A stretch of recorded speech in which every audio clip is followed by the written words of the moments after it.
Welcome to the Deep Dive.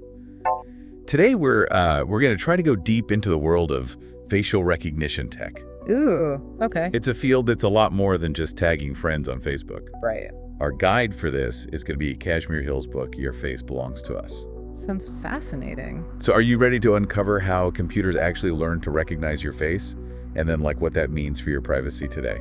Yeah, I think a lot of people are really curious about that and a little bit nervous, to be honest. For sure. That's a little creepy when you think about it. Yeah, totally. But it's amazing how this technology, which seems so futuristic, like you said, it actually has roots going way back. Oh, yeah. Like even to ancient Greece. I was surprised to find out the book starts by talking about physiognomy, Oh, wow. which is basically the idea that you can judge someone's character just by looking at their face. Like just by their appearance. Yeah, and apparently even Aristotle, dabbled in it. Huh. Interesting. So it's been around for a while. It has, and it really took off in the Victorian era with Francis Galton, Okay, I've heard that name. a cousin of Charles Darwin. Oh, wow. So a real, scientific pedigree. Yeah, he was obsessed with measuring human traits So, and convinced that things like talent and character were inherited like physical features. Mhm. So like eye color or height. so you're saying, based on his theories, like a bump on your head or the shape of your nose, that could determine your entire destiny. Yeah, that was kind of his thinking. It's a bit unsettling. It is. Hmm. And unfortunately, his work influenced the eugenics movement, Oh, right. which aimed to, quote unquote, improve the human race through selective breeding. Yeah, that's a dark part of history for sure. It is a dark part of history. It shows how scientific ideas without ethical boundaries can be twisted into something really harmful, Yeah, that's a good point. you know? The book also mentions Cesare Lombroso, Right. who tried to identify criminals based solely on their physical features. I remember reading about him. It's shocking how these early attempts at facial analysis were used to justify prejudice and discrimination. Absolutely. It's really disturbing when you think about it. Yeah, And it highlights the importance of critical thinking and ethical awareness, for sure. especially when we're dealing with technology that can be used to categorize and label people. Yeah, so we've got this long history of trying to connect faces with identity and behavior. But where does the actual technology come in? Well, the invention of computers and algorithms in the 20th century. Okay. That was a real game changer. The book mentions a pretty interesting tidbit Oh, yeah. about the CIA funding facial recognition research during the Cold War Okay. to try and identify communist spies. That sounds like something straight out of a spy movie. It does, doesn't it? Where they analyzing faces using supercomputers and Yeah. complex algorithms. Not quite. They actually had teenagers comparing photographs, trying to Yeah. spot potential spies. Really? Yeah. It's a fascinating example of how even rudimentary methods were employed in the pursuit of facial recognition. So from teenagers sorting photos to supercomputers running algorithms, Right. it seems like quite a leap. It is a huge leap. But there were intermediary steps. The book talks about how even those clunky IBM punch cards, famous for data processing, Right. they were used by a Harvard anthropologist named Ernest Houghton to study criminals. Wow. So they were really trying to Yeah. further this idea of a link between appearance and criminality. Exactly. It's like this persistent idea that just wouldn't go away. So even with limited technology, Mhm. the quest to analyze faces continued. It makes you wonder what those early researchers would think about the sophisticated facial recognition systems we have today. I think they'd be amazed by how far we've come, but perhaps also alarmed by the potential consequences. Yeah. It's a double-edged sword for sure. It is. Which brings us to the 21st century and the infamous Snooper Bowl. The Snooper Bowl, what was that all about? In 2001, Tampa police used facial recognition at the Super Bowl, Yeah. hoping to catch criminals in the crowd. Interesting. The technology was still in its early stages, and unsurprisingly, it didn't go very well. I can imagine that must have sparked quite a bit of controversy. Oh, it did. The Snooper Bowl really brought the issue of facial recognition and privacy into the public spotlight. Okay. It raised all sorts of important questions about the accuracy of the technology, Yeah. the potential for false positives, and the implications for civil liberties. So even though it was a bit of a failure, Yeah. the Snooper Bowl was kind of a turning point in the public's awareness of facial recognition. Absolutely. It was a wake-up call for a lot of people. Mm-hmm. And it happened right around the time that a crucial tool for developing facial recognition was being created, the ferret. database. Okay, what's so special about this FARET database? Well, it's a collection of thousands of photos, specifically created by the National Institute of Standards and Technology to improve facial recognition algorithms. So it's like giving a computer a giant photo album and saying, figure out how to tell these people apart. Precisely. And then came a major breakthrough. Okay, what's that? Deep learning. This type of AI, inspired by the human brain, significantly increased the accuracy of facial recognition. Wow. And companies like Google and Facebook, they jumped on this, investing heavily in refining their algorithms. It's amazing how fast this technology has advanced. It really is. And that brings us to Clearview AI, the company at the center of Your Face Belongs to Us. Right. They took facial recognition to a whole new level. They did. And that's where things get really interesting. Their story is where the controversy around facial recognition really explodes. Yeah, and we'll delve into that next. Okay, sounds good. Yeah. So Clearview AI, they weren't just like, tinkering with algorithms in a lab. Right. They actually went out and built a product, and one that landed squarely in the hands of law enforcement. That seems like kind of a recipe for controversy. Yeah, you're absolutely right. Clearview scraped billions of pictures off the internet, like social media websites, you name it. Wow. All without asking anyone's permission. So even if you'd posted a photo online, you never agreed to have it end up in some massive database that police could then use for facial recognition. Exactly. And that raises some really big questions about privacy, what if this tech ends up being used to unfairly target people or groups? It sounds like the plot of some dystopian movie, walking down the street and your face gets scanned and suddenly the authorities know everything about you. It's not as far-fetched as it sounds. Hill's book really dives into the founders of Clearview AI, Hoan and Richard Schwartz, to try to understand what drove them to create this technology. What were they like? Were they some evil tech villains bent on destroying privacy? Well, their story is a bit more complex than that. That was this young Australian app developer, fascinated by technology and pushing boundaries, even had a history of hacking. And Schwartz was a New York consultant with a lot of political connections.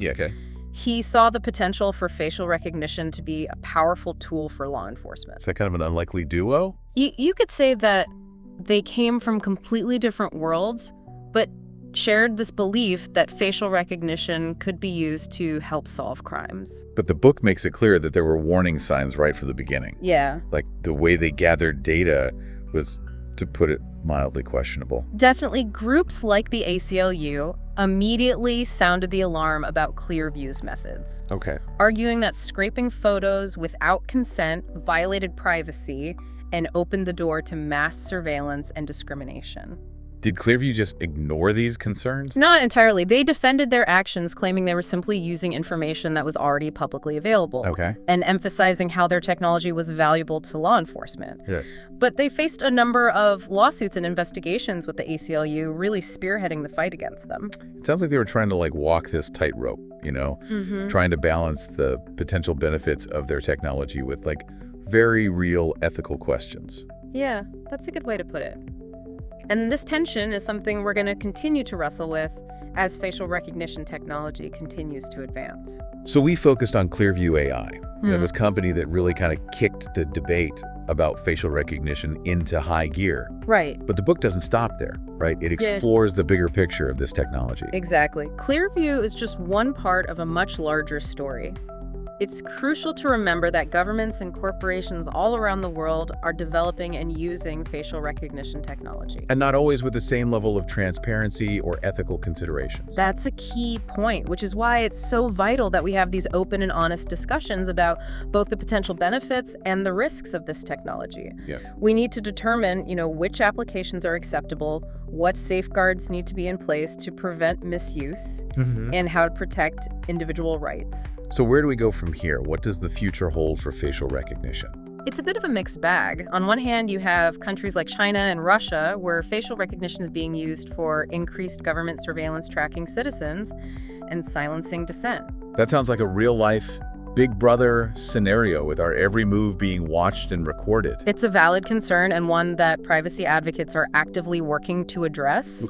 But on the other hand, we're also seeing facial recognition being used for things like personalized marketing, enhancing retail experiences, and even facilitating social interactions. So it has the potential to make our lives more convenient and even improve our social experience. It does. But even these seemingly beneficial applications raise ethical questions, Right. For example, what are the implications of using facial recognition to target us with ads based on our perceived emotions or our ethnicity? It's a slippery slope, for sure. And it underscores the need for clear rules and regulations to ensure that facial recognition is used responsibly. Absolutely. Yeah. We need to ensure that there are strong guidelines and oversight mechanisms in place.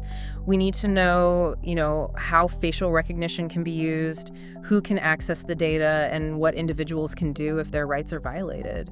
It sounds like we're at a crossroads with this technology. Mm-hmm. We're seeing both its potential and its pitfalls.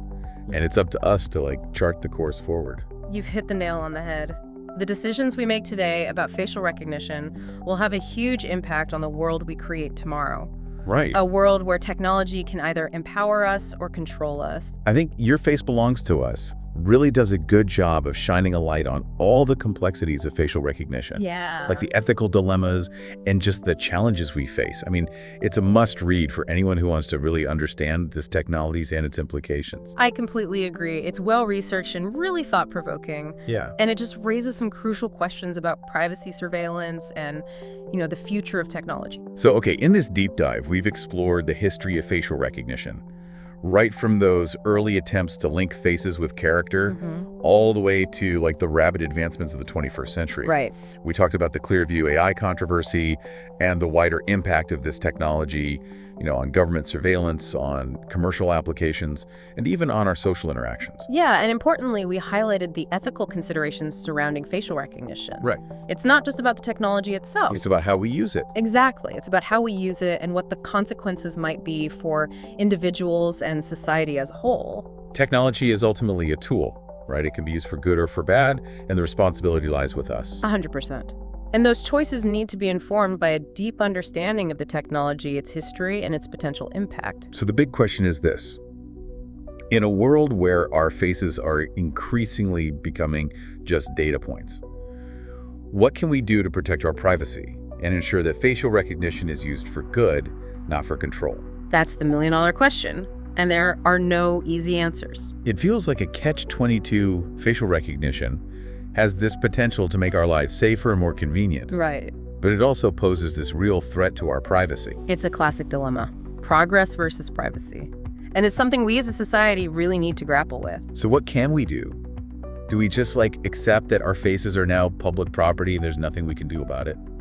I wouldn't go that far. I don't think we're powerless. We can take action as individuals and as a society to push back against the unchecked use of facial recognition. Okay, give me some hope here. What can we actually do? Well, first and foremost, we need to be aware of the risks. Okay. We need to make informed choices about how we share our images online, be mindful of privacy settings on social media, and think twice before using apps and services that collect facial data. So being more careful about our digital footprint is a good first step. Absolutely. We can also support organizations like the ACLU that are fighting for stronger privacy laws and regulations. We need to hold companies and governments accountable for how they use facial recognition technology. It sounds like we need both individual action and collective effort to really make a difference here. Exactly. We can't be passive bystanders. We need to speak up and demand that our privacy be respected. The book mentions some interesting examples of resistance, like the protests in London against the use of facial recognition by the police. Yeah, those protests were a powerful demonstration of how citizens can challenge these surveillance technologies. Right. They showed that people are not willing to just sit back and watch their privacy erode. It's inspiring to see people taking a stand and saying enough is enough. And those efforts are having an impact. We're seeing more and more cities and states ban or restrict the use of facial recognition by law enforcement. So there is hope. There's always hope, but it requires constant vigilance and a willingness to fight for our rights. We can't afford to be complacent.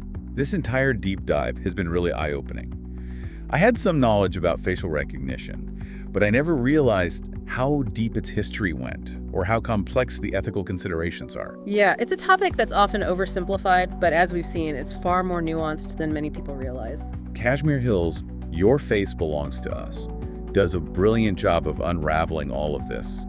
It's a fascinating read, even if it is a bit unsettling at times. I agree. It's a book that will make you think twice about how you use technology and how much you value your privacy. Well, I think we've reached the end of our deep dive into the world of facial recognition. I've learned so much, but I also have even more questions now. That's the beauty of learning, isn't it? It's a journey that never truly ends. This deep dive has definitely given us a lot to think about. The future of technology, our place in a world where our faces are increasingly digitized.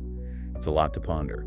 I think the key takeaway is that we need to be proactive, not reactive, when it comes to these new technologies. We need to have these conversations now before it's too late. I couldn't agree more. Well, thanks for joining me on this fascinating journey into the world of facial recognition. The pleasure was all mine. And to our listeners, we encourage you to keep exploring this topic and consider what facial recognition technology means for your own lives. The future of our privacy may depend on it.